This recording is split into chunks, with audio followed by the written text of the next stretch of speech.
Hi everyone, Leo here, and wow, the NULL A2 video really took off. Thank you all so much. It got shared around on Reddit, Gearspace, on the Gear forum and many more websites. And you flooded the comments with great questions and a lot of kind messages. So really, thank you so much. Actually, one question came up over and over again. How good is A2 slimmed down, A2 Lite, both in terms of sound quality and in terms of aliasing?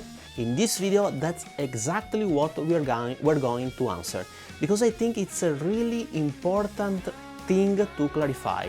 And to do properly, I ran a complete test of A2 across every slim setting from 0 to 1, and the graph I got is genuinely fascinating, so make sure you stick around for that. Let's start. As you know, especially if you followed my previous video on NULL A2, the new architecture lets us train basically two neural networks at once. A2 full, which has 8 channels and give us the maximum quality, and A2 Lite, which has 3 channels. It is lighter on the CPU and should be a bit lower in quality compared to the full version. Both sizes came out of a single training session and live inside one NULL file. Now, what does 8 channels versus 3 channels actually mean? Think of the channels as the number of musicians in a band playing a song. A bigger band can capture more details.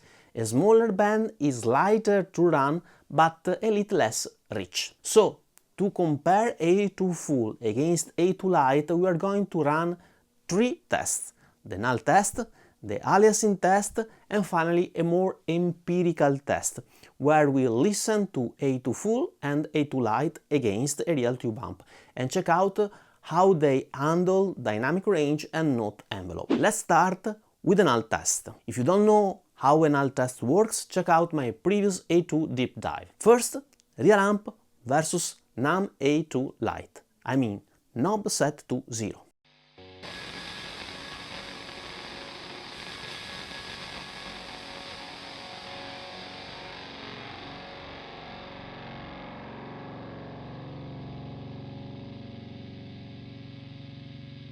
We have minus 43.8. And now real amp versus NULL A2 full.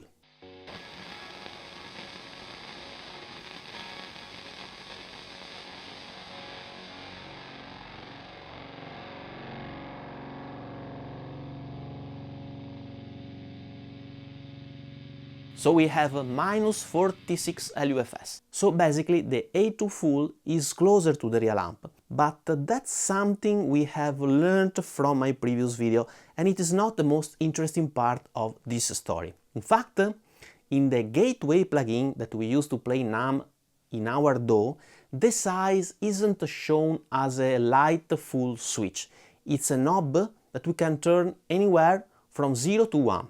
So you would naturally expect a smooth gradient. 0 is the trio, 1 is the full 8-piece band, and the middle should give you something in between, like a quintet, just to use our previous example. But that's not what happened, and it's the surprising part I've proven in the NULL test. In practice, the knob behaves like a switch, not a dial. Up to 0.5 we get exactly the trio.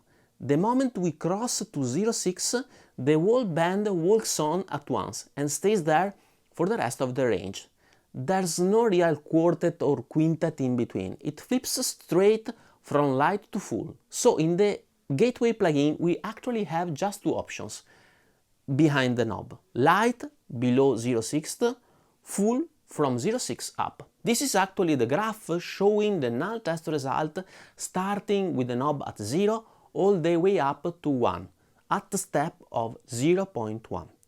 These are the results in integrated LUFS, and remember, a lower number means a deeper NULL, so closer to the real amp. And this graph is the surprising part. From 0 all the way up to 0.5, the NULL sits flat at minus 43.8, pure light performance. Then At 0.6 it drops straight down to -46 and stays there to 1.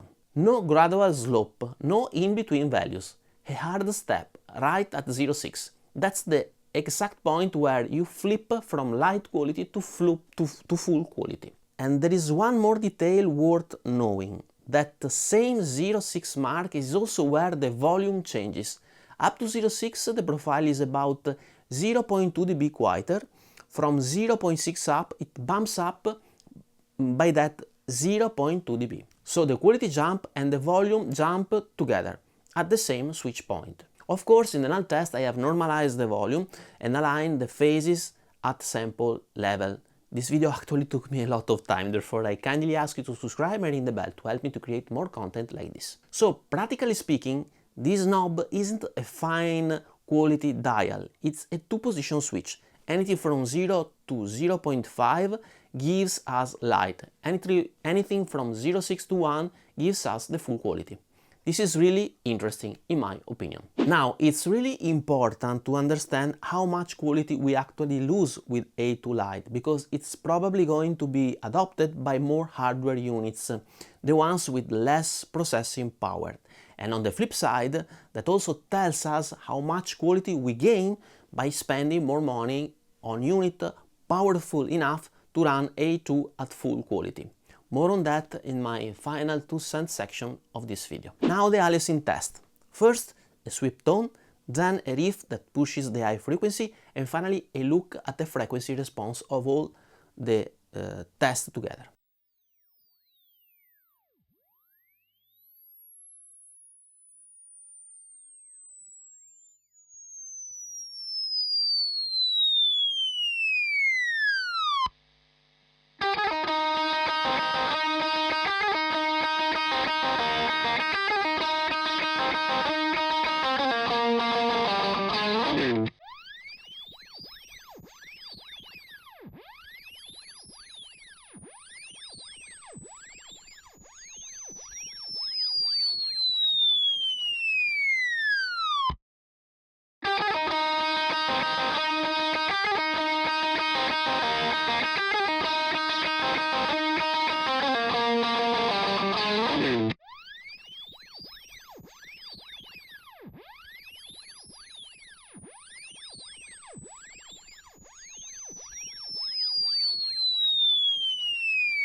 So let's now compare real amp, A2 full and A2 Lite all together, and we can see that in terms of aliasing they are all performing pretty well, in my opinion.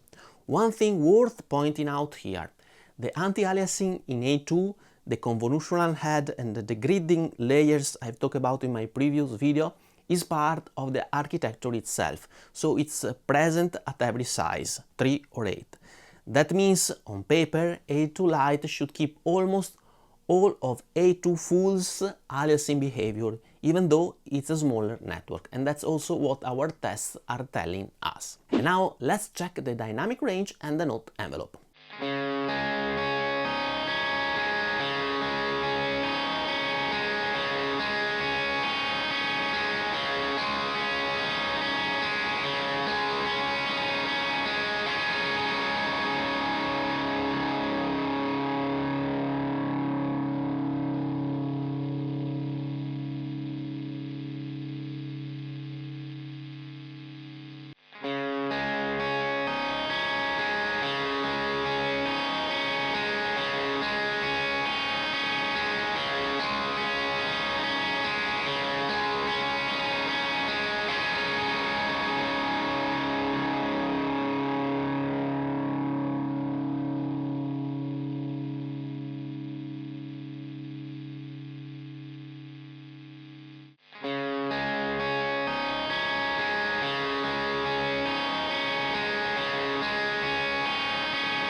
Welcome in my 2 cents section, and please notice that these are going to be my personal opinions for my specific use cases. You may not agree with me, and that's totally fine. Furthermore, I kindly ask you to subscribe and ring the bell, as this video took me a lot of time and you are gonna help me to create more content like this. So, in terms of pure amp fidelity, A2 full performs better in the NULL test, and to me it also sounds perceptibly better.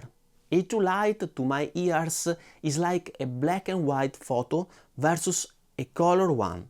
A2 full is more defined and clearer, whereas A2 Lite is a bit grainier and less precise.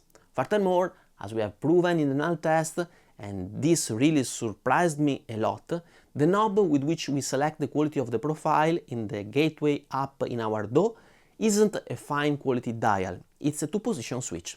Anything from 0 to 0.5 give us light, anything from 0.6 to 1 give us the full quality.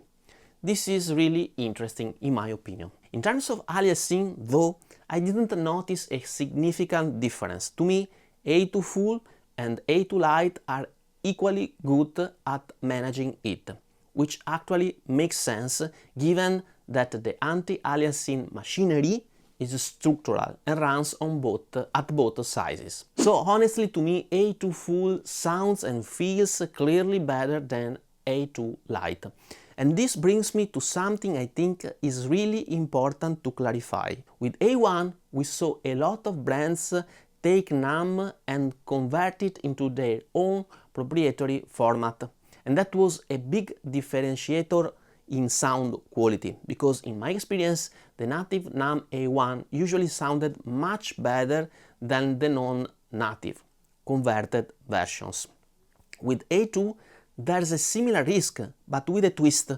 A brand could adopt NUML natively, no conversion at all, and still ship the slimmed down A2 Lite version, just so the model can run on units that don't have enough DSP for the full one. And if they don't tell us which version they are using, we have no idea how much quality to expect. On paper, we think we are buying a device that runs NUML A2 natively, but if it's quietly the slimmed down version, we lose quality without even knowing it. And this reasoning is valid also on the other way too.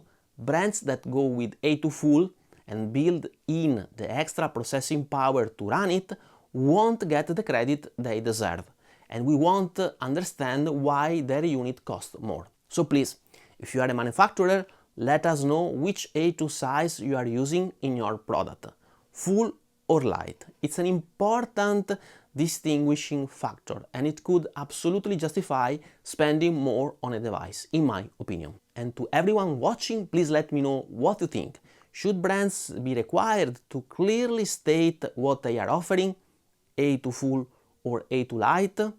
Drop your opinions in the comments. Thank you so much for watching and see you soon. Bye bye.